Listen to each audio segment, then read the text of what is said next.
Hello everyone, and welcome to the reboot of my Hearts of Iron 3 Let's Play. For this one I'm going to be playing as Germany, of course, and let's get to it. I'm playing on normal difficulty with all the normal settings and everything, and I'm going to be managing everything. So, for those of you who've never played this game before, it's like Joseph V. Stalin said about Hearts of Iron 2, it's basically a what-if simulation of what you want to test out in World War II. And for me, the main thing I'm going to be testing out is what if Germany could have won World War II? And I'm just going to try to do that. So the first thing I'm going to try to do is I'm going to try to reorder the German military so it's more effective. And one of the ways that I've found that works is by basically just separating out all the units into different units, like their individual brigades, and then I move those brigades onto the border with Poland and France and all the other countries that I'm going to attack at the start of the game, and basically I'm going to try to find ways of cutting down on using up excess manpower and stuff like that. So let's just do that. Separate all these units out of their individual brigades because I want to have as efficient as a division force as possible. And for those who don't understand basic military order for the amount of troops and so forth, basically a brigade is a single contingent of men. An infantry brigade usually has infantry, foot soldiers, medics, light artillery, light vehicles, light engineers, things like that. It's not a very professional fighting force, but it's basically the bread and butter of a modern military. They cost the least supplies and absolutely no fuel because it's all just infantry foot soldiers. So that's going to be the start of my military. As you can see, if you look at all these icons here, these are counters. These are infantry divisions. The things with the crosses over them, with the sort of triangular crosses, that is, those indicate that those are infantry divisions with the two with the X over it, basically the rectangle X. This is a cavalry division because it only has one line over the center. And this is a mountaineer division because it has the little dark arrow at the bottom sort of showing like a mountain, you know. And all the rest of these are HQs. And by the way, I don't just play with counters. I actually do like to zoom in and look at actual troops. So as you can see, the infantry, zooming out, they actually do look like infantry. And the tanks, which are denoted by these sort of rounded blocks, they actually are tanks, little Panzer 1s and 2s. So, yeah. So let's get to what I was doing before. I played this game a lot. I think I've got like about 300 or so hours on Hearts of Iron 2 and about 400 hours on this or so. I haven't played it, you know, just non-stop the whole time. Most of the time I'm usually just thinking. And that ends up eating up a lot of the time that I end up logging on to this thing. But I figured out a lot of tricks, and I think I can do what I wanted to do originally. So hopefully this will be a lot of fun. Hopefully it won't just be you watching me fail, just like I was when I was starting my Ottoman Empire campaign on very hard. I don't know why in the hell I decided to do that. I guess when I saw Stalin doing one on hard, I thought, I wonder if I can do one on very hard. I'm pretty damn good at the game, and I actually was doing pretty well on it, actually. I mean, even though my troops were just absolute shit, I actually was able to do some basic things there at the end, and I was actually beating the Austrians. Even though I was losing a lot of men in most of those battles, I actually got to Vienna, I believe. Or somewhere near there, but, yeah. So I felt pretty pleased with it, but I did go back and do it on normal, and that Let's Play is basically just sitting there because I just got a new operating system, Windows 7. It's much better than Vista, and problem is that I lost all my save games. So I do have it on my hard drive, my old hard drive, so I can upload it. But if you guys want, I did notice that that I did get a lot more views for this game, and I can sort of see why, because I think Hearts of Iron is a much more interesting game than Empire Total War. For one thing, it's a lot newer, and it's in the same vein as all the other Paradox Grand Strategy games, and honestly, I'm starting to like them more and more and more than Total War, even though you don't get to directly control a lot of stuff like in Empire Total War. It is sort of fun to go back and fight the battles, but the thing about it is that I find that, you know, whenever I fight a battle in that game, I always feel super, like I've done an enormous achievement or something like that, because it's like, if I really beat the shit out of the AI, I just want to stop playing right there, because I want to just kind of bask in the glory, I suppose. But this game, you know, it's like, it's so expansive, you realize that when you win one battle, it really doesn't accomplish that much, but when you take over a country, that's when it sort of feels like you've won a battle. So, I don't know why I'm going into that tangent there, but I guess the whole point is that I'm trying to explain that, you know, this game, I think, is a lot more fun, it's got a lot more to it, so I'm going to try to play this first, see how you guys like it.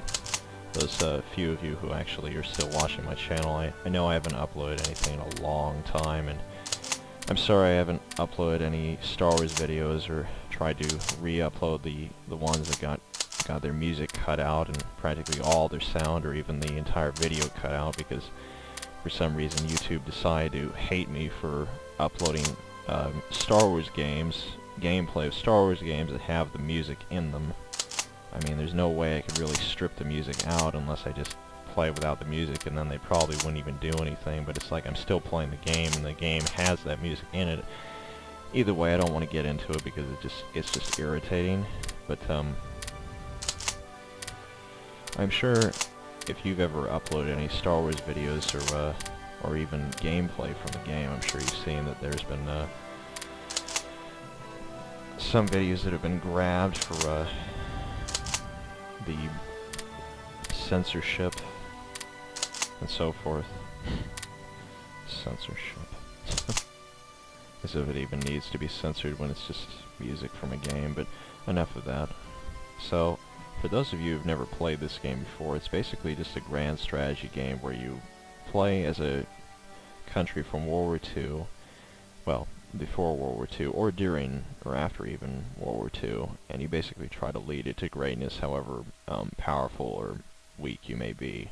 So, for example, if you were to play as France, the main goal of that would be probably to try to defend against Germany and to probably win World War II before Germany has a chance to, well, take over the world, I suppose. And as we all know, if you've ever read anything about World War II or seen any movies about World War II, you know, you will know that France did fall during the war. That was like one of the major events that even happened in the war on the European side. It's the main reason the Germans were so successful, is that France fell and fell extremely quickly. It fell even faster than Poland to the Germans during the war. So, just a few tricks I think I've sort of picked up over the years is that with this game and with every Paradox game I've found, it pays to really think about what you're doing, even if it may seem completely insane. Because believe me, whenever you just spend time thinking about what you're doing and not just rushing into it, you will be rewarded for it a lot. And what really pays is to look at the stats for everything and try to figure out what combinations of tactics and strategies and units work the best. And the thing I've found that works the best for infantry and tanks, tank divisions and infantry divisions, is to have as combined arms, your combined arms bonus as high as possible, and try to make your units as fast and as effective as possible so they can move into many positions at once and get into the better positions so that you can outflank and attack from the right side of where the enemy troops are, and so forth and so forth. So let me just move all my troops into their right positions. So I'll move these Waffen-SS guys. These are like the best units that I can build right now. They're actually elite units. Pretty much all countries get these kind of units, and they have more organization and more combat ability. I think they have about the same thing as like one of the certain types of units within the game. Waffen-SS are basically super powerful motorized divisions. So ironically, mechanized divisions that the Germans build are actually stronger than them, but they have more organization. So it's sort of a trade-off. It's unfortunate you can't upgrade them, because if you could, they could be really even more powerful than they already are, but I suppose that would be a little bit overpowered, having the special unit be being a mechanized division, and mechanized divisions are probably the best divisions in the game, other than armor. And mechanized divisions are basically like motorized, which are infantry that use trucks to get transported around. Mechanized are basically the perfect infantry. They use half tracks, which are not only fast, but they're also effective for going over, well, they're not very effective for going over really hard to cross stuff like marshes and things like that, but they're better than motorized. And the other thing is that they have much better combat ability than any other infantry unit against armor and infantry and pretty much everything, actually. So, where was I putting those others? Let's see. And that one is Schneidemühl, and that in Militz. So let's put this other tank division here in Schneidemühl. The main way I like to deal with the tank divisions and the infantry divisions is I like to have a screen of infantry all over the place, but then I focus my tanks in certain spots where I want to punch a hole through the enemy defenses and use those as the main force to attack. And I usually find that works really well, because the infantry can sort of act as like a defensive wall, and then you just completely annihilate certain areas of the enemy force, and then use that to like start encirclements and all manner of other kinds of things that make war go extremely fast. And that's really the core of Blitzkrieg, is that you've got to form a spearhead where you drive an armored fist basically through the enemy line, and then use that to exploit the flanking attacks that you can get from the other side of where the enemy's at. So like, for example, if I were to look at Poland here, as you can see, Poland is kind of weird looking. They've got a lot of weird boundaries with me, and like right here, there's a huge dip in the boundary towards me. So it's like, if I were to come over here with like 2 tank divisions and just race around here until this is completely surrounded, all these troops that are in here, they would be completely surrounded, and they'd have to retreat into their own territory that's already surrounded. So I could just keep pushing in from every side until I finally destroy them, and I capture all of them, because when a unit is completely surrounded and it gets defeated in a battle and can't retreat to anywhere, it gets captured and is removed from the game permanently. So that's the best way to eliminate enemy troops. And usually when you encircle, you take a lot less casualties as well.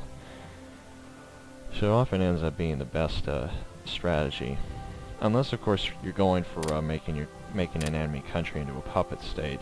And actually, I can't remember if you can do that in Hearts of Iron 3. I know you can do that in Hearts of Iron 2, and that's actually probably a better tactic than taking over territory. But the problem with Germany is that a lot of its enemies you have to occupy. And occupation is very different from an annexation, because when you occupy a country, that basically means that the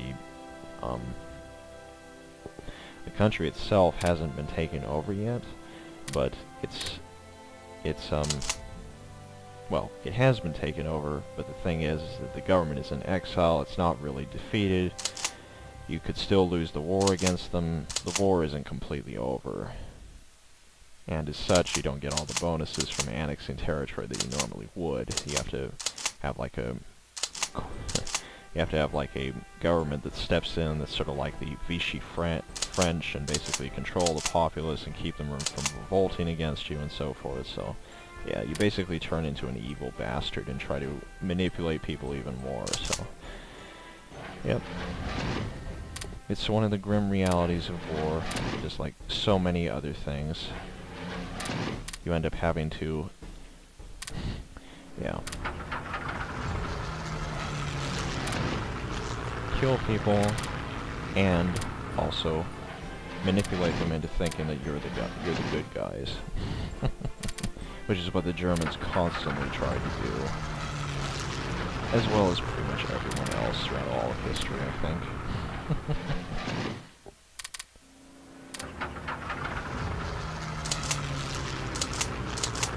So, yeah, and the other thing I find is that, you know, there's so many infantry divisions in Germany, you really don't need this many troops, and in fact, one of the best things to do is actually to get rid of these infantry divisions and instead use all that extra manpower to build better units.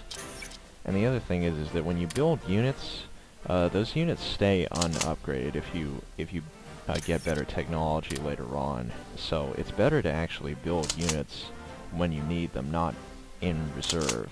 So, but there are other strategies like, you know, building constant, you know, supplies of units and so forth to, you know, make things easier on your infrastructure to, like, build up units faster and so forth, but it's really not that important. It's really better to have a military force that's effective and is able to respond to things quickly and efficiently and not have to rely on cheap tactics like, you know, massing troops or constantly using flank attacks or so forth. You know, if you're winning every battle, then that's a good sign. That means that whatever you've done to your military, it's very effective and it can engage in any kind of assault. And that's always the best way to have your military set up, is where it can fight any kind of battle at any time and be able to respond to any kind of threat whatsoever.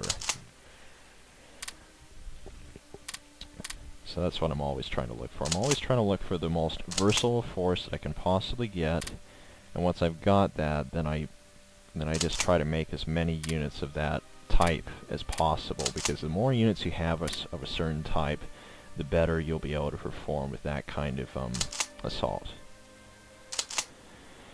And I'll show you what basically I like to put in my infantry and tank divisions pretty soon, but the basics are basically a tank brigade, infantry brigade of some sort, then an artillery brigade, then a tank destroyer, then a engineer brigade. Always an engineer, never an armored car. And the reason for that is that engineers give you an enormous benefit to attacking enemy territories. For example, they allow you to defend across rivers more effectively.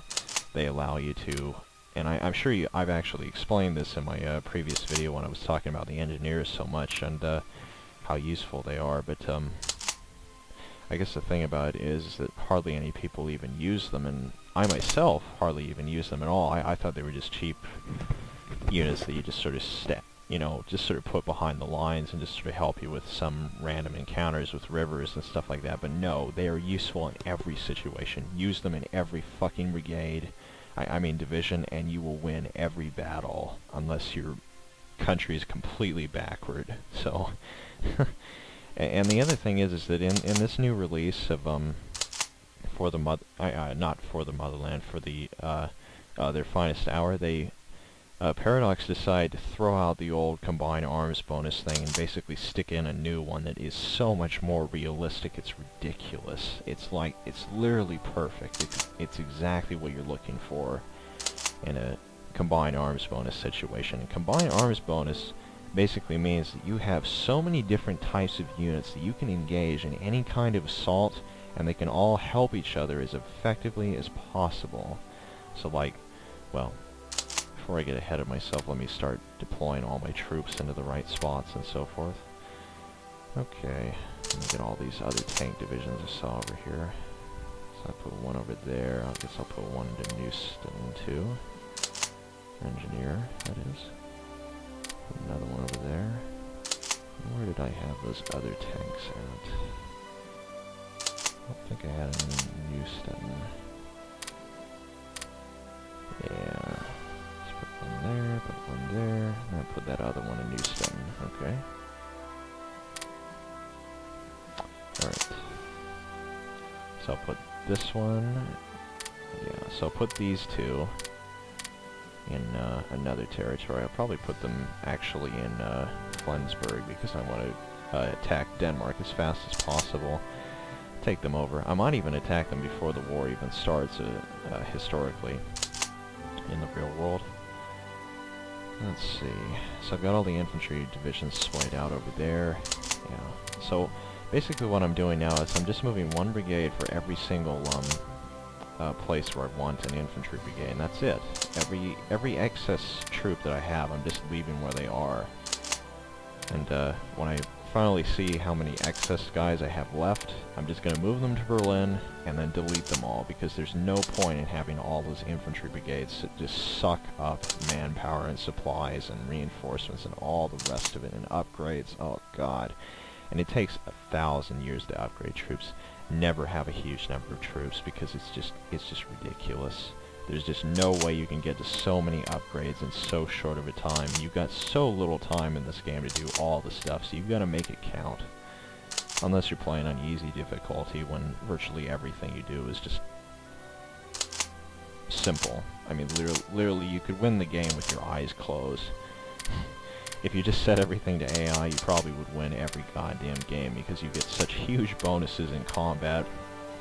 It's as if the game just sort of does all the work for you. Well, the real work that actually would lead to a real win, of course.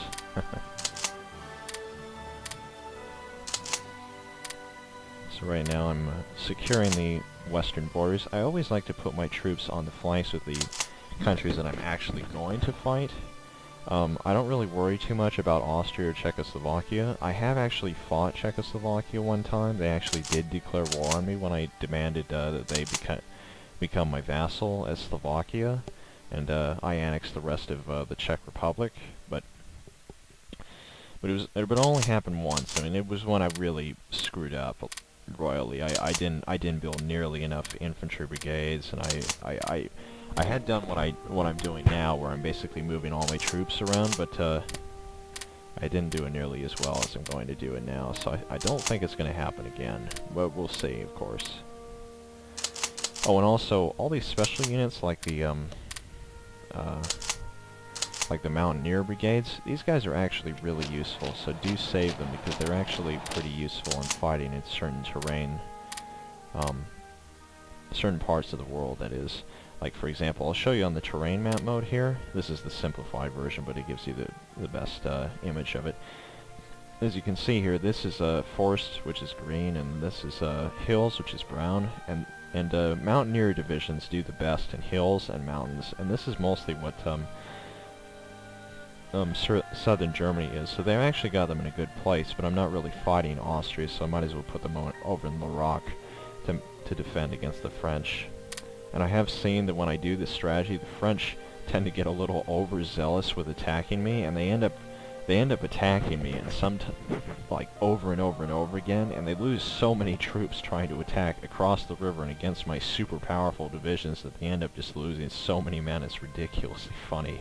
And the funny thing about it is that when I get rid of all these troops, I'm like at 1/3 strength, but I'm just beating the shit out of them, and it's really funny. So I'll be sure to show you basically how that all works when it comes time in the end. I'm actually recording this pretty late at night. I'm probably only gonna get the first maneuvers in and all the rest of it. And what I just did there is I unassigned all the leaders, because I need to totally revamp the entire German military. And in fact, what I'm going to do right now is just completely detach all the units from the hierarchy. And the way the hierarchy works in this game is very different from the other games.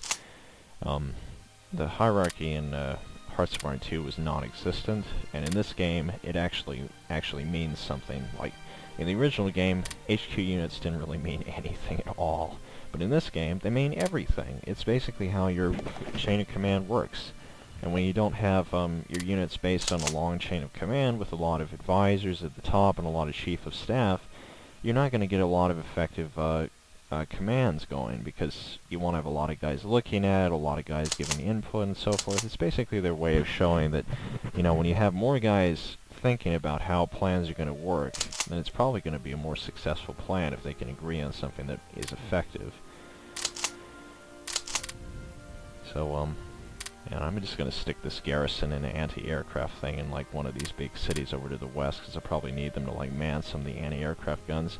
Anti-aircraft guns aren't very effective, especially if you don't have any infantry guarding them, but I'm not really going to spend that much time on doing that. It's better to get planes, especially interceptors, to defend your skies against enemy bombers.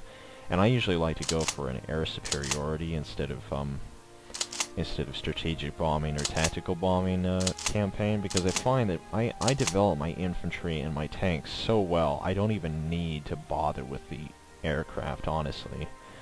So, let's see. I think I'll move all my troops in their respective places. Oh, I should actually put the destroyers with the rest of the ships. I'm not really that big on the Navy either. Usually what I find I like to do is just build carriers. Like I said before, carriers are pretty much the only useful ships in the game, because they have such overwhelming firepower compared to all the rest of them. They really, you know, anything else just pales in comparison. Only need like about 1 on reinforcement, nothing on upgrades. Only like about 25 on supplies.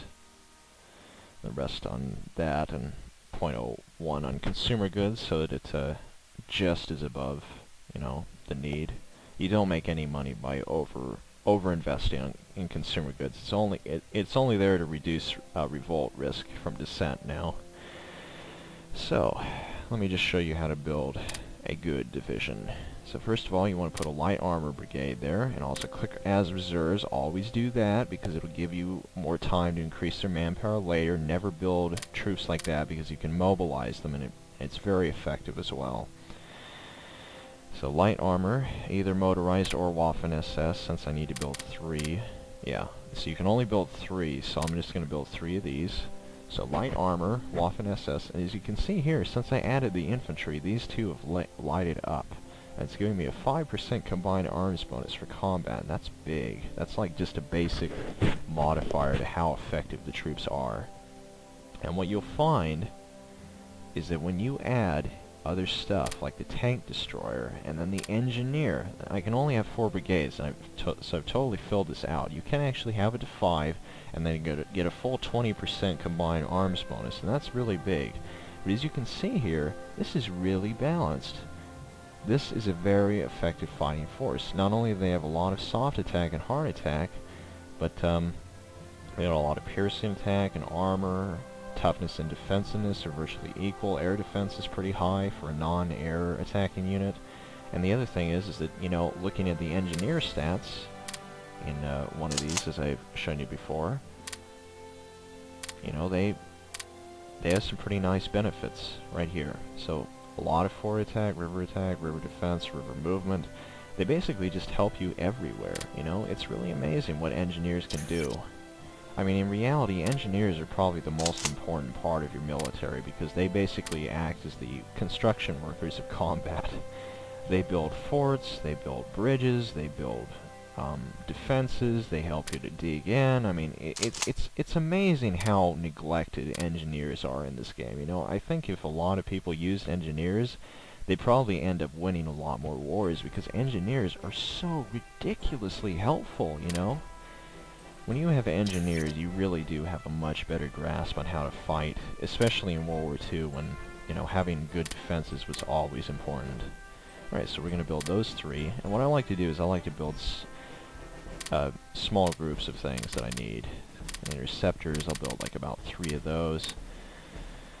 And for my flotilla, I'll build 10 transports. I don't have any transports right now, so I might as well get some. So I've got a little bit left in production. I'll move that over to supplies. Okay. And then basically, you know, this is how it works, you know, upgrades, reinforcements, supplies, production, consumer goods, lend-lease. So lend-lease, give other countries stuff for production. Consumer goods, appease your people by giving them washing machines and refrigerators and stuff like that. Production, build shit. Supplies, Build shit for your troops that they can use in combat so they're effective. It's one of the effective resources you have to use in combat. The other one's fuel. Supply, you know, reinforcements. When your troops take losses, you have to replenish them from your manpower. This basically delegates that manpower is going to reinforce. And then upgrades, upgrade units that are out of date with the technology that you've researched. The thing about this is that when you upgrade, if you have a lot of technologies to go through, you're going to get a massive jump in the speed of being able to get those new technologies. So always upgrade right before you go to war. But not right before you go to war, because it does take a long time. But do try to do it like maybe 6 months to a year before you go to war, because if you do that, you will have an extremely efficient economy. You won't have to rely on doing upgrades for 1,000 years before you go into combat, and then finally, you know, you have a fully upgraded army. But no, when you upgrade right before you go to war, like about 6 months or so, you usually get every upgrade done that really means anything. And once you've got that, and all the production that you've got that wasn't being eaten up by upgrades, then you've got an enormously effective fighting force. So do keep that in mind. Alright, I'm going to move my HQs now. First of all, I'm going to make a 4 over here. Oh, by the way, there are levels of HQs, and they go from basically 3 to 6, with 6 being a theater, 3 being a, oh, I can't remember what the hell it is. It must be an army corps or something like that. But anyway, let me adjust my consumer goods again, because it seems like the AI just does not know how to balance the sliders out, so it actually does what I want, so I gotta waste a tiny bit of consumer goods. So I'm moving the 5 out from here. I hate it when the AI puts the HQs like right on top of each other, because I can't see what the hell's going on. So what I usually like to do is I like to put HQs like right in the middle of 5 divisions, because they can control 5 divisions, so you might as well have them in the middle of 5 of those. And then you can just move the HQs around for other guys you're going to have. But the main force is going to be infantry, so I might as well just have them spaced out like that anyway to be more efficient.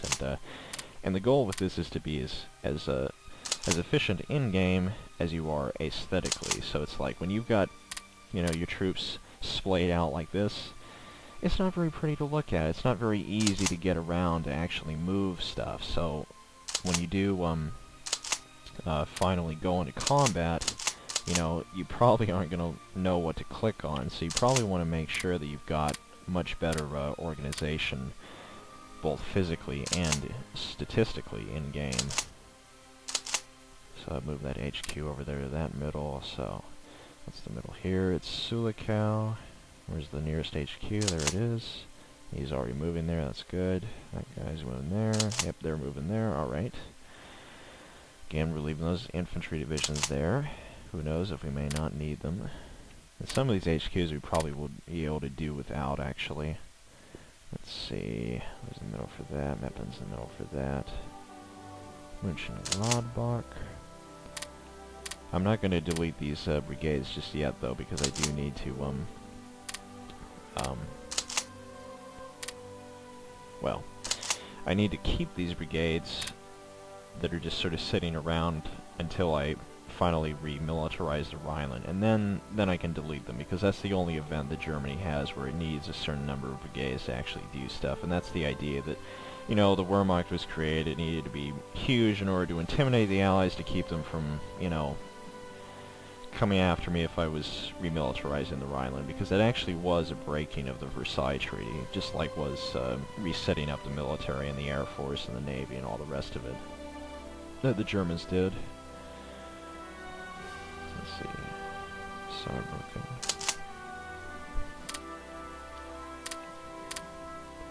Hitler actually did this like right after he remilitarized the German armed forces in the form of the Wehrmacht, I don't know. I usually don't really care how I say a lot of German words. I mean, I know there is a particular way of pronouncing them, and different parts of Germany have different pronunciations for different things, but I'll just say it however I sort of like it. I mean, I do like the idea of saying a W like a V. I do think that's interesting, but, you know, do tell me if you'd rather want me to actually sound like a German when I'm playing as German, if that really is interesting. I don't know. Whatever, let's get into the game now. So, technology. This is the technology tab. Basically, you want to set everything to like max on research, so you get more projects going to get a more efficient country. Put a tiny bit into espionage. It doesn't have to be huge, just enough to get enough domestic spies, just to kill off all the guys that are spying on you and to kill off the guys that might kill off your agents. Get enough diplomacy so that you're not just sitting on nothing. Like, get like 0.05, so you're at least making a little bit. And then just have a tiny bit of officers coming in, because you don't really need that many. Do research infantry. Don't bother with militia or cavalry, they're completely useless. Do light tanks. Don't bother with armored cars. And all the artillery things. Upgrade even the anti-aircraft, it's perfectly worthwhile. Do the submarine. The submarines can come in handy. Do the carriers, battleships. It's always nice to have battleships around. Do both the bomber techs that are easy to research. Theories. Try to do the more important ones, like the aeronautic and the naval and the mechanical, rocket, infantry, mobile, artillery, and automotive. Those are the most important ones. These increase your these actually decrease your theory decay, so it's more efficient to research stuff. Because over time you'll build up like benefits and being able to research certain things. That one also start researching. Let's see, which one should I research? I think I'll research this one because it'll give me superior firepower faster. And that's what I really want, because it allows one more brigade in the division, and it'll make my troops even more effective. As for the land doctrines, I like to research every single one of them, because frankly, you can't have enough land doctrines. The more things that your troops can do, the more effective they're going to be in every kind of situation, so always do everything that you could possibly think of. I mean, everything except for, like, large formations. Pointless. It's just militia and partisans combat with. Totally pointless. And some of the ones that are only for, like, special units, they're not really that useful. I mean, do get special forces upgrades if you're going to be using them, like mountaineers or marines or engineers. Well, actually, engineers get that, so I probably should research that eventually. So we've got that technology coming in. Now let's do politics. So basically with politics, you want to promote the best guys, always run a meritocracy, never promote based on party loyalty or any of that bullshit, because because your party will never be completely popular unless you fund that only, and then you'll be wasting intelligence with doing that and not doing important things like defending your country from espionage and stuff like that. So don't bother with the party. I mean, it doesn't matter if the guy's a fascist or a socialist. Just put him in if he's better than the rest of them. So Konstantin von Neurath, he increases the susceptibility to Axis. That's like a global thing where every country is affected by it, I believe. Since he's the closest, I just sort of let him stay, because that's the most effective. I want everyone to join the Axis if I possibly can help it. Helmer Schacht, he's the best one. He gives you just a flat rate of more IC, which is perfect. All the rest of them are useless. They just give you more supplies or more other bullshit that doesn't really matter. Put Goebbels in command of security. I know it's completely insane. The guy that was in charge of propaganda also in charge of security. It's kind of crazy, but it actually works because he gives you a leadership modifier, which makes your country more efficient. Put Frick in for head of intelligence because he gives you a better espionage bonus. That's just how effective your spies are. Put Fritz Berlin in for chief of staff. He increases your supply throughput, which makes your supplies travel more efficiently, which is always nice. He was actually the chief of staff of Rommel in the Africa Corps. Just a little bit of side trivia there. Put von Blomberg in charge of the army because he decreases supplies. That's really helpful. All the rest of them are useless. Leave Raider in there for the Navy because he gives the best bonuses. Solwalker's nice, but the problem is that he doesn't give very good bonuses when he's in charge of the Navy, because a destroyer practical decay isn't very useful. Capital ship, though, is that's for battle cruisers and battleships. Very useful if you gotta build a lot of those. Don't leave Goering in. Put Grauert in. He's so much better. He gives light aircraft practical decay, which is what you're mostly going to be building if you're Germany, because if you build if you build tactical bombers, all you're going to be doing is just bombing like 100 guys for every 10 bombers that you make. So don't even bother with it, because it just doesn't help that much. Always try to get control of the skies before you do anything else. Always try to keep the enemy from bombing your goddamn IC. That is the most important thing. Bombers do not act as interceptors. Only aircraft do. An important note of side trivia there, by the way. The Poles thought that they could develop an entire air force based on bombers. We all know what happened to the Polish Air Force in the very first days of the war. Yep, it got destroyed.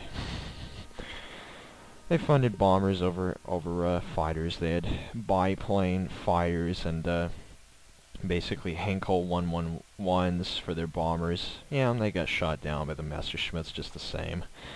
So, yeah, and there was this insane theory that was going on around the time in that pre-war period where it's like they were thinking of ways to try to make, like, bombers faster than fighters. I mean, it's like, it just strikes me as completely insane, because it's like, how could you possibly make a twin-engine or even four-engine bomber faster, that's carrying heavy bombs, faster than a fighter? It just doesn't make any sense. There's no way that you can possibly make that happen. I mean, if they've got the exact same technology, there's no way you can make a bomber faster than a fighter. You can give it more fuel supply, but that's about it. Oh well. I suppose I am branding them with hindsight, but whatever. So, always set counter-espionage to be the highest, because that's the most important. When you have your own spies killing other spies, that'll make your spies even better, and it'll make them more efficient. When you have 10 spies, you can kill spies at will, and just kill every spy that comes in your country. It really, really, really helps, because when enemy spies infiltrate your country and do random shit, they can cause a lot of disruption. So try to keep that down as much as possible. Put a little bit of emphasis on support ruling party and a little bit on national unity, but not that much. You know, don't bother with it too much. So I think that's about it. Theaters, it just sort of gives you a basic idea. This is mostly if you're like setting the AI to do stuff, because you can automatically build what the AI thinks it needs and stuff like that. But well, I think that's about it. Let me just make sure I've gotten all my units moving out and so forth. Yeah. Looks like I do. Yeah, those troops are moving out too. Alright. Let's see.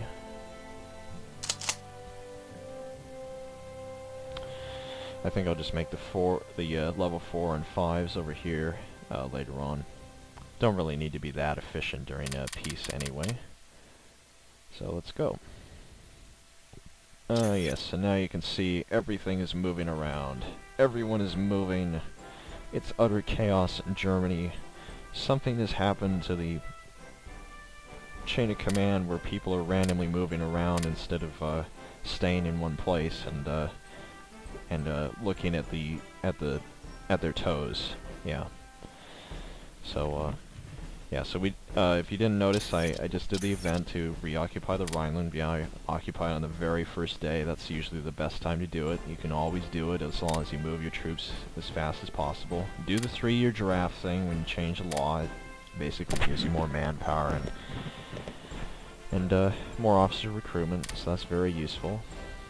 Oh, and also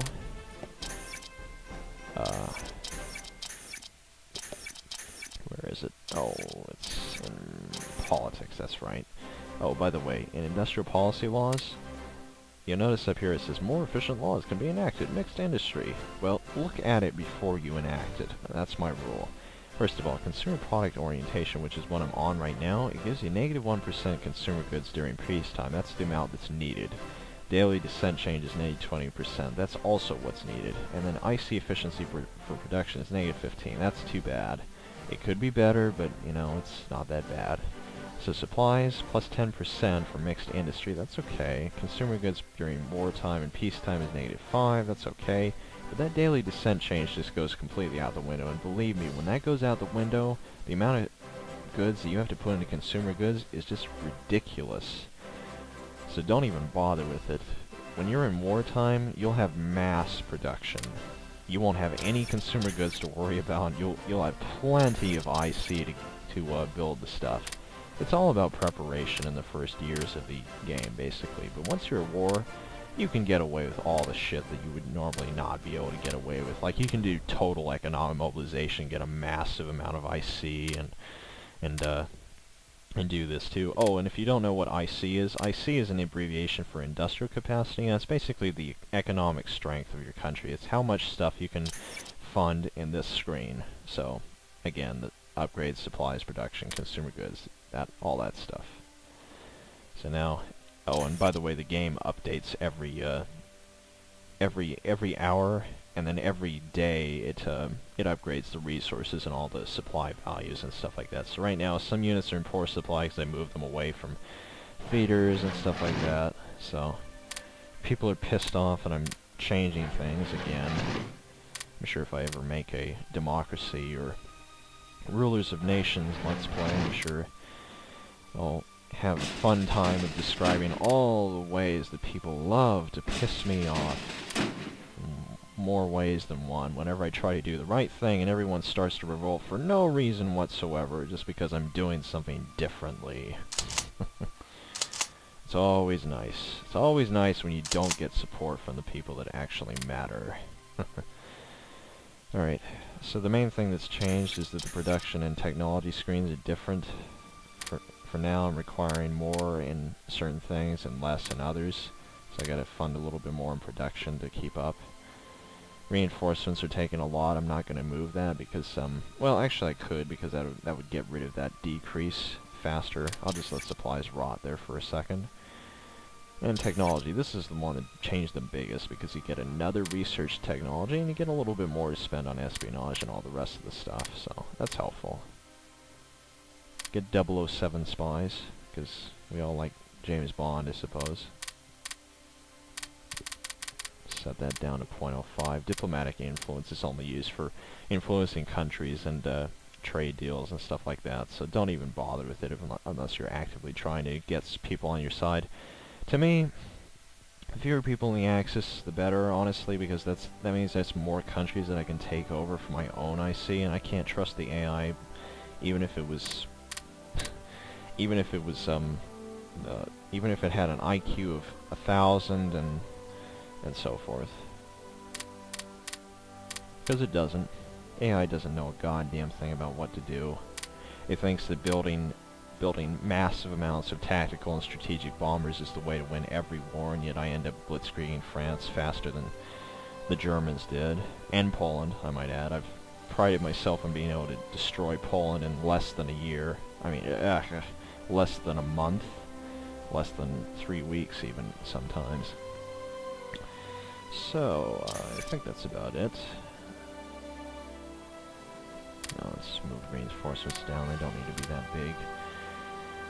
Okay, let's keep going. And now we're getting trade deals. This is good because, oh, never accept fuel deals, by the way. Those are useless. You always get enough fuel, don't worry about it. Italy is offering me money for rare material, or we'd give them money for rare materials. I am actually running out of rare materials, so I'll do that. Italy's actually probably the nicest guys to trade with because they give you a lot of good deals. Like they'll buy your energy and sell you the stuff you need. And always go to the Soviet Union because they'll always be friendly with you at the start of the war. They'll always give you really great trade deals. Like right now, I'm losing like about 45 rare materials. Yeah. The Soviet Union, although for a very hefty price, they will negate that decrease in my rare materials. So I'm gonna do that right now. It's gonna be a lot, but I'll get a bunch of other deals to fix that, even though my money is going down very fast now.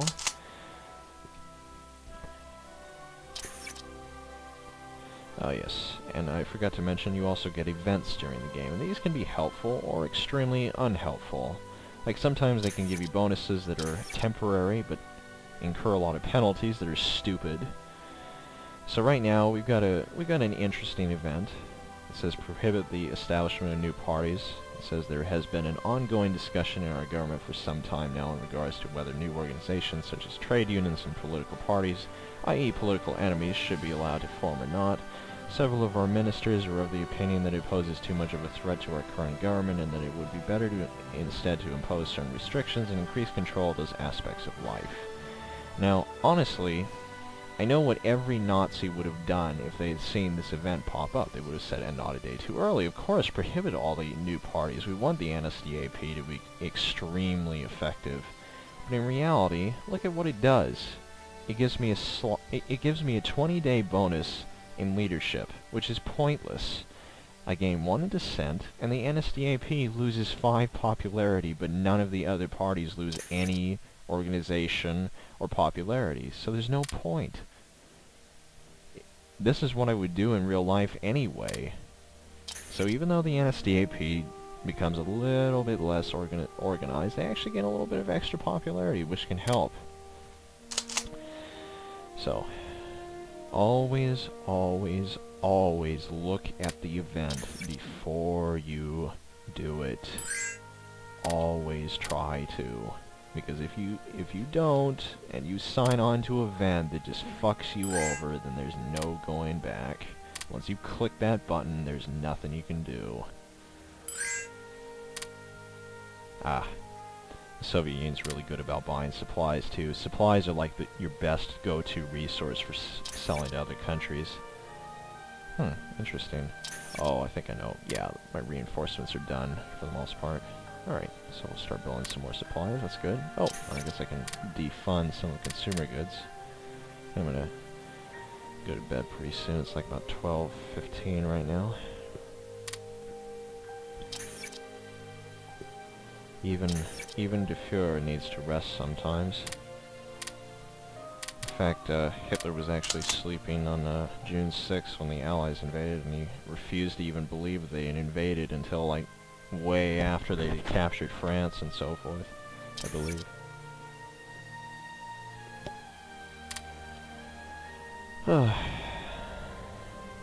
It's tough being the most evil country in the world, is it not? Just like every other country, I suppose. Yeah, and as you can see, I've already gotten several trade deals with other people, and already my money is coming in positive, 1 for every day. I still gotta get more metal, though. I think I'll go ask the Soviet Union for some.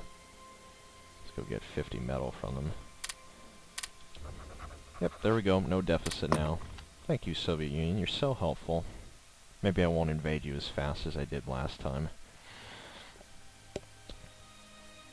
It's actually pretty ironic that the Soviet Union helps Germany so much at the beginning of the war with the trade deals, because in reality they could just let me run. Eventually I'd run out of metal and I wouldn't be able to build all this stuff. And not only that, but they'll actually buy my supplies, so it's perfect. It's like the perfect mix of what I really want. I mean, like, look at this. They'll buy 20 supplies for me just to make sure that I have enough money. I mean, seriously, it's like they literally care about me. They want me to literally defeat the rest of the world, including them. Oh, you bastards. The Italians got rid of one of my deals. Oh, and the Soviets just came back and gave me another supply deal. How nice of them. Now I have no resources that are going down except for crude oil.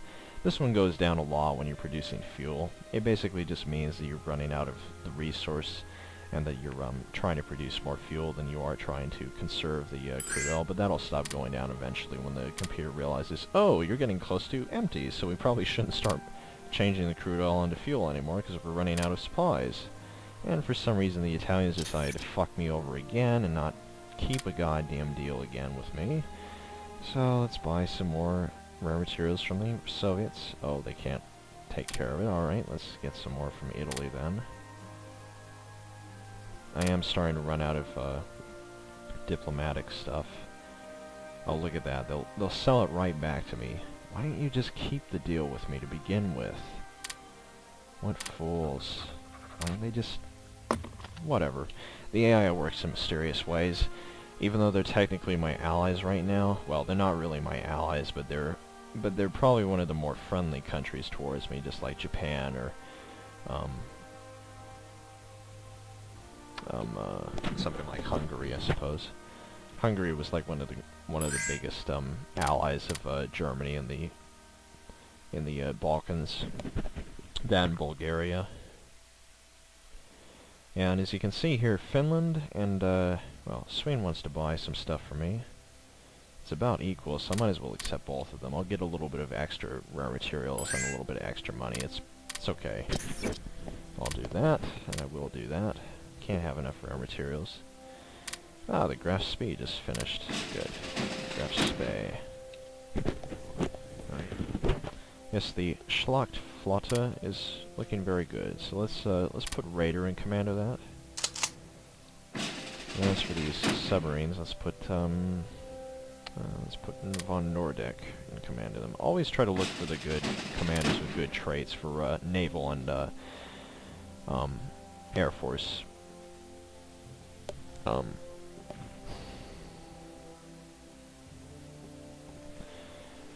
All the good naval and Air Force commanders. So like von Nordeck, he has the Seawolf thing, so he has more submarine attacks. So he's great for leading subs. So put him in command of subs. Raider is a superior tactician, so he gets more fleet concentration. That makes the fleets more efficient. So yeah, when you have really big fleets, that's really helpful.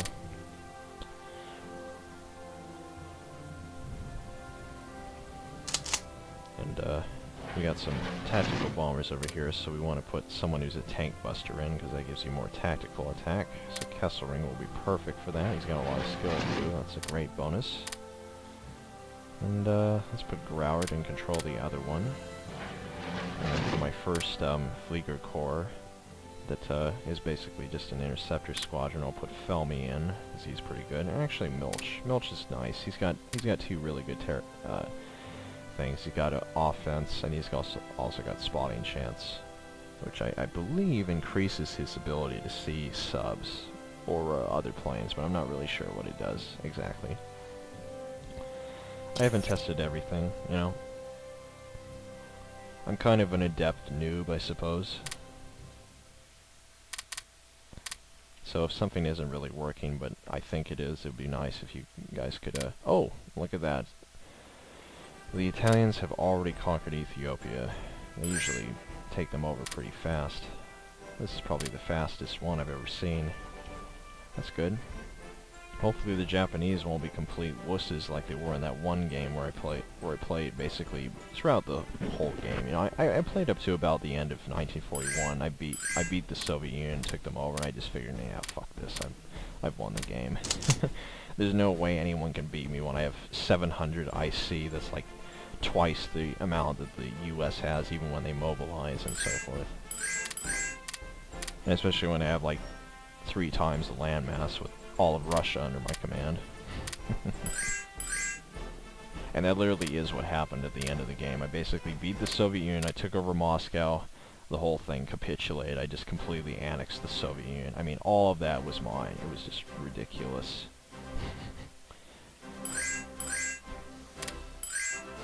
And I even did it when I had like a really low officer ratio, which is this number up here. Officer ratio is basically how effective your troops are going to be in combat. Okay, so now that we see that there's a shitload of guys that we really don't need, let's just get rid of all of these units. Just get rid of all of them. They're pointless. They're just infantry brigades. They're just sitting there. They're pointless. Get rid of them.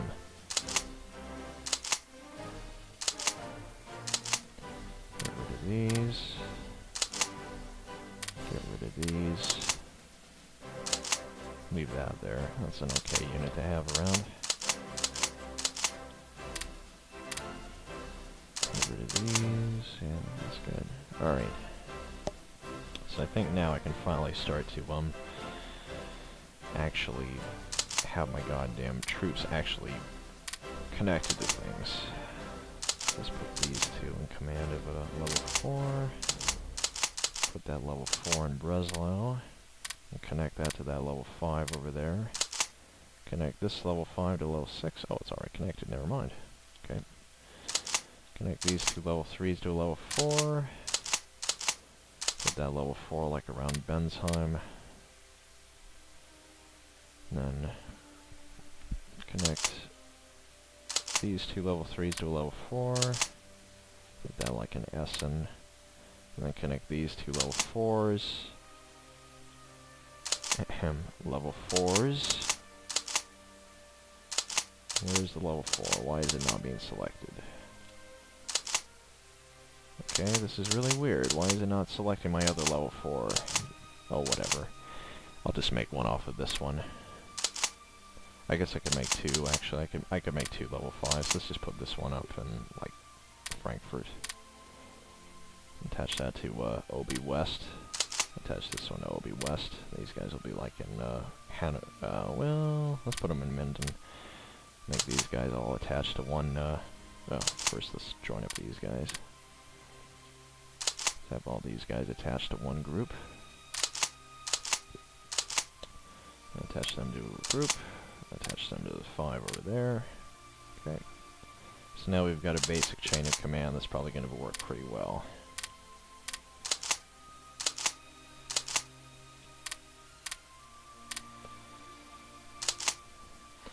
So far I've only selected basically the HQs as a part of each of these things.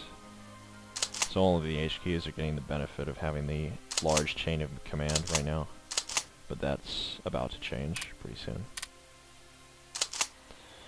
Now I'll put all these brigades onto all the HQs that I've got. So got one in Offenburg.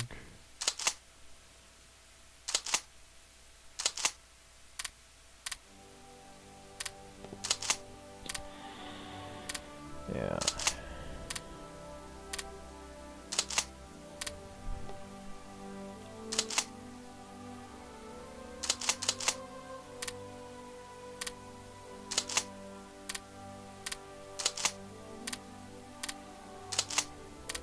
And once I get more units for all my infantry divisions, they'll have to be reassigned to the HQs, but that won't be that hard, considering I know exactly where they are and what they are as well.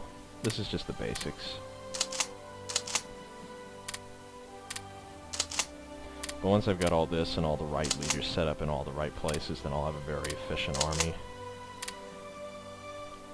In fact, it took a little while to have all the leaders up. That actually would be a lot better if I had put them in earlier, because there's some leaders that actually give you supply bonuses when you put them in certain places. There we go, that's looking much nicer. That needs to be attached to that 4 up there. Alright, that's beautiful. Look at that. Look at how organized that is. Alright, let's get all these guys ordered. All those in one. I'm gonna have to put all these infantry, all these tank brigades attached to all the excess HQs and so forth as well. Ulster Road. Ulster Road. Ulster Road. Ulster Road. Gumben. Gumben.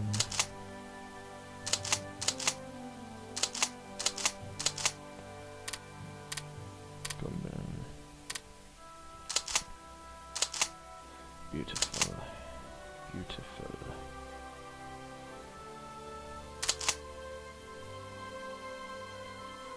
Oh, and let's attach this to its own individual thing. Just to have it sitting there. Actually, let's not attach it to that. Let's make it a whole nother group. Just attach that to the Meppen one. There we go. That'll just be sitting in Koln as a defense force, sort of. I don't know what's not attached. Oh, right, I didn't attach these yet. I'll only attach the ones at the top. New Stettin. New Stettin. New Stettin.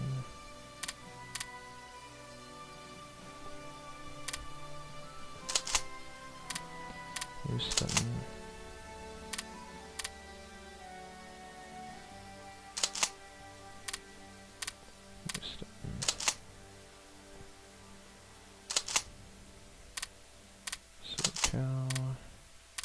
Suicow, Suicow, Suicow, Suicow.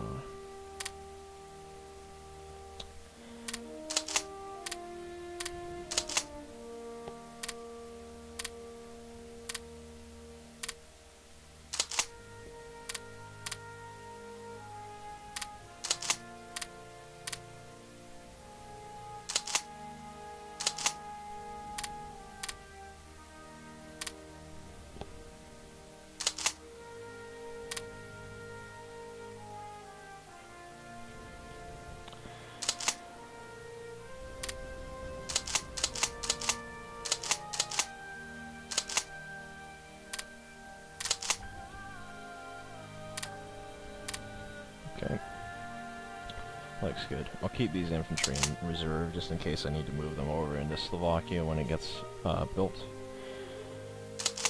Alright.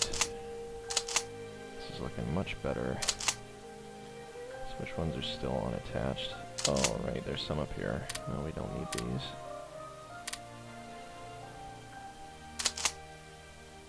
Panzer, Panzer, Mountain, Panzer, Panzer. Okay, that's what I expected to be left. Let's attach this to its own. Attach that to the 4.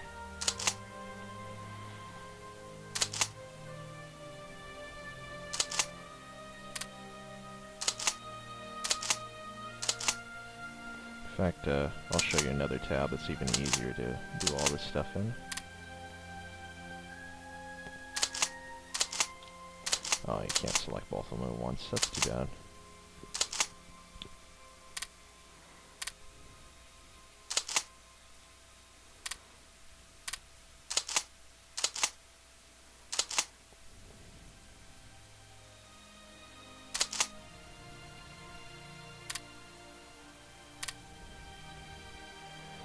And almost done with the basics. I'll be sure to upload this as soon as I have the time.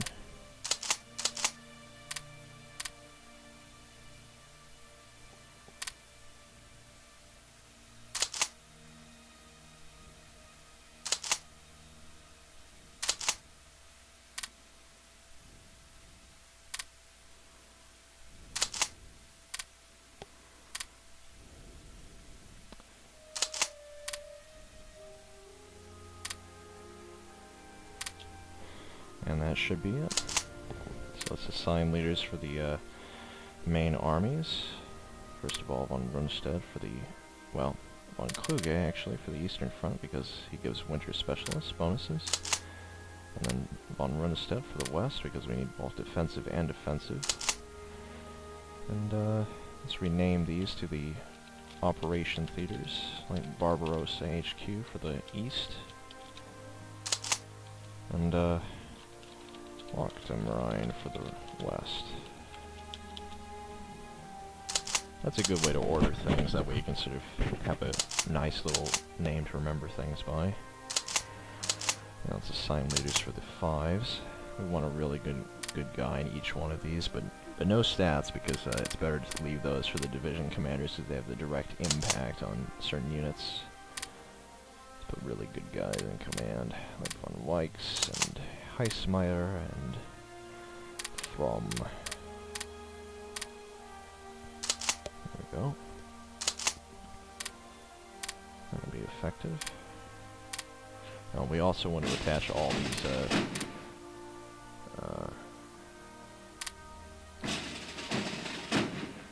yeah, I guess they already are attached good. Yeah, both the Locked and Rhine are.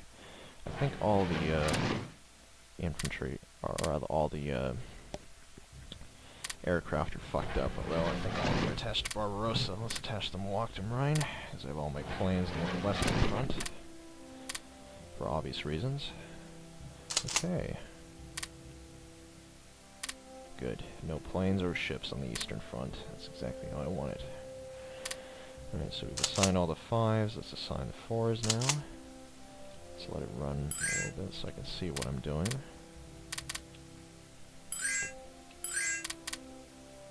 Don't accept the fuel deals.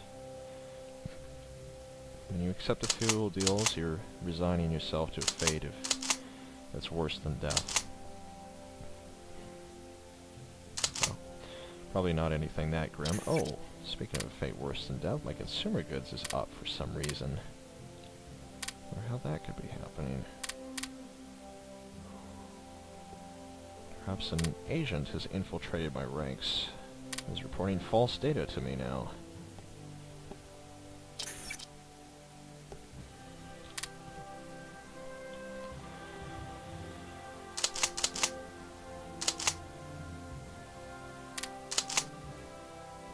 Let's put a really good guy in command of these. What I like to do is I like to put really, I want to put average guys in command of all the chief of staff positions, basically. These are mid-level HQs. I like to put pretty okay guys in there. Not great, but okay, good enough that they'll be able to offer some advice, but not really lead. Because, I mean, there's really no point in putting wonderful generals in command of really tiny forces, you know?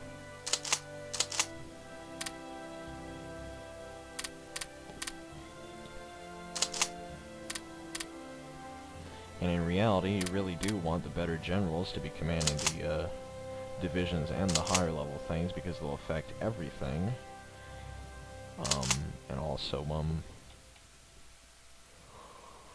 And also generally the higher up or the lower you get, and the farther away you get from the middle, the better the effects get. So you usually do want better generals at the top.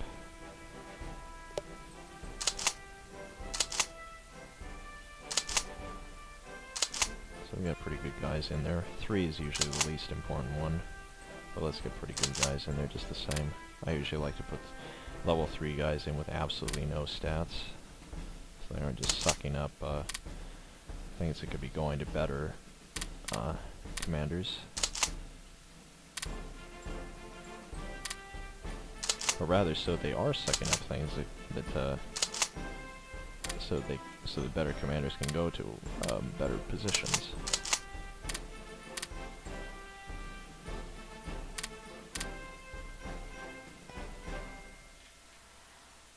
It'd be nice if I had a lot of level 3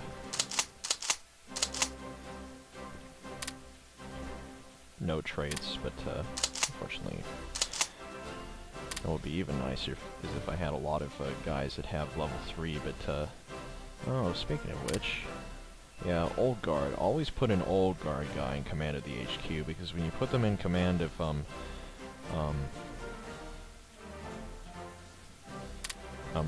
regular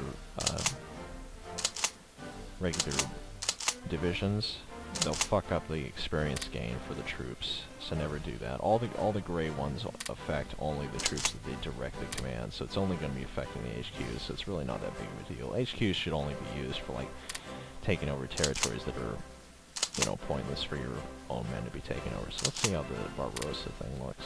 See if all the 4s have been assigned, all the 3s too. Okay, it looks like all the 4s and 3s have been assigned, so now all I need to do is just assign the division commanders for this side. Unfortunately, I can't really do that much, because most of them are brigades, and brigades are led by colonels, so I can't really put a general in command of a brigade that's normally led by a colonel, so yeah. Let's put pretty good guys in command of this part. Let's put usually better guys in command of the stuff guarding the Alsace-Lorraine.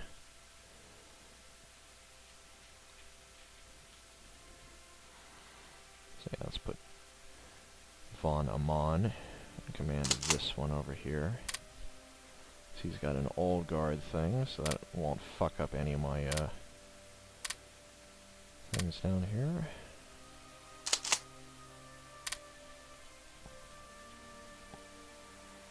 That'll help, having an engineer HQ.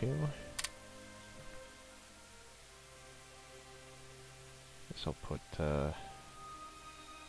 Hammerstein in command of that.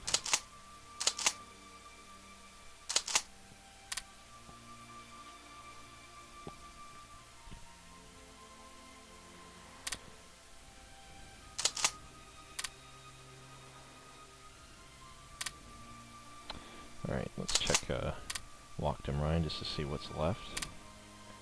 All the 5s, all the 4s. That's done. That's done. Still need to assign that guy and that guy. Ah, yes, this part. Don't need a really good guy for this thing. Probably just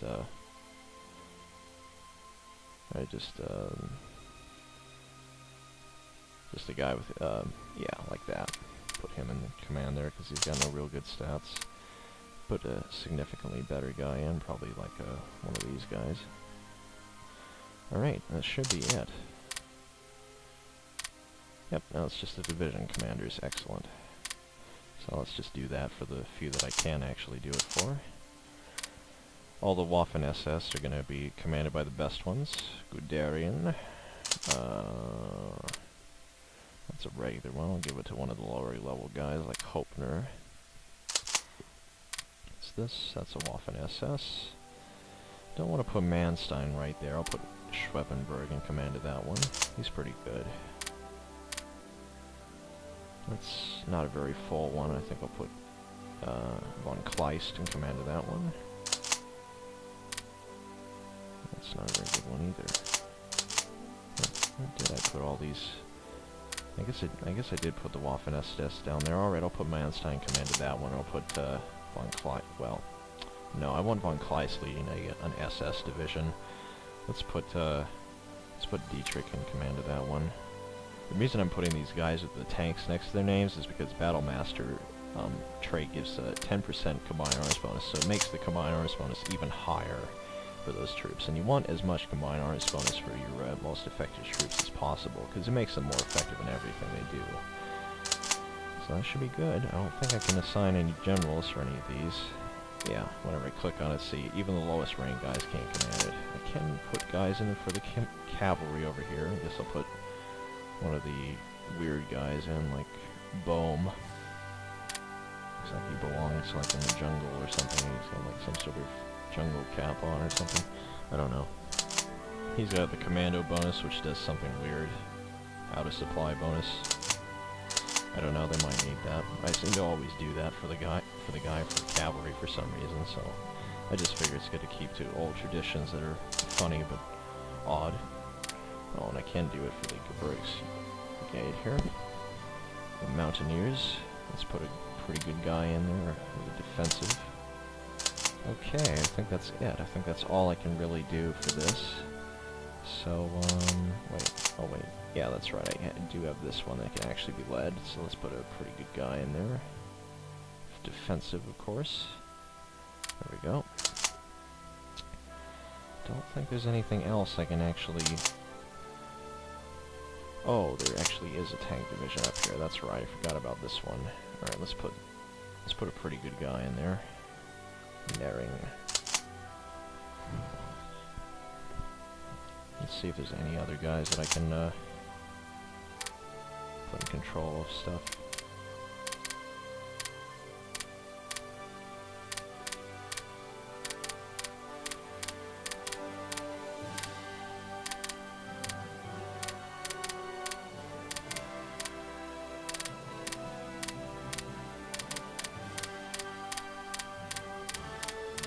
All the 2249s are single brigades. That's why I'm skipping through them so fast. I'm not checking what they actually have, because I know that's how much are in there, actually. Ah, yes, the garrison. I'll put a pretty awful guy in there. I'll probably put, like, one of the level 2s or something.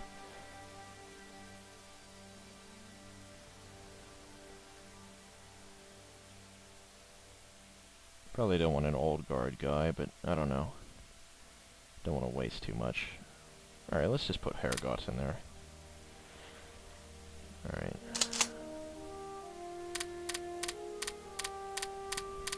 That should be it, actually, now I'm thinking about it, because I did go through most of it. Yeah, I think that's it. Just doing a visual scan here. Yep, I think that's good. Alright. Oh, I think I'll accept these 2 trade deals. Well, I'll accept this one, but not the Brazilian one. And, I think I'll leave it at that. Thanks for watching, folks. Hope to see you in the future sometime. Bye-bye.